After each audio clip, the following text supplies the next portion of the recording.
In der Besighammer Straße 3 befindet sich das ehemalige Gasthaus Metzger. Es gab also den Metzger Eigner und den Metzger.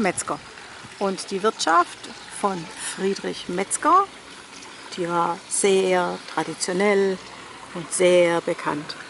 Und in den 30er Jahren waren nur 2 Telefonanschlüsse in Ottmarsheim. Der eine war beim Metzger und der andere war beim Gottlob Brose in der Hutfabrik.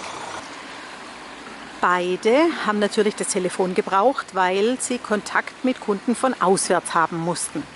Und so konnte man beim Gottlob Brose zum Beispiel telefonisch Hüte ordern. Er ist ja auch mit seinen Hüten nach Dresden gereist, ne? Und einmal hat er Lust gehabt, sich jetzt mal eine Perle Würste zu bestellen. Dann hat er von sich zu Hause aus dem Geschäftstelefon in der Metzgerei Metzger angerufen und hat eine Perle Würste bestellt.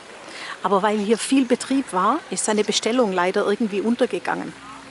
Und irgendwann hat ihn der Hunger so geplagt, dass er eine rechte Wut gekriegt hat. Und dann ist er hierher gelaufen und ist reinmarschiert und hat sich beschwert, warum seine Bestellung nicht berücksichtigt wurde. Und hat geschrien, für was han jetzt I das teure Telefon? Hey Leute, hat's euch gefallen? Dann guckt doch öfter mal in meinen Kanal rein. Oder auf meine Homepage, da hat's ein ganz nettes Programm. Bei uns ist nämlich etwas Butter.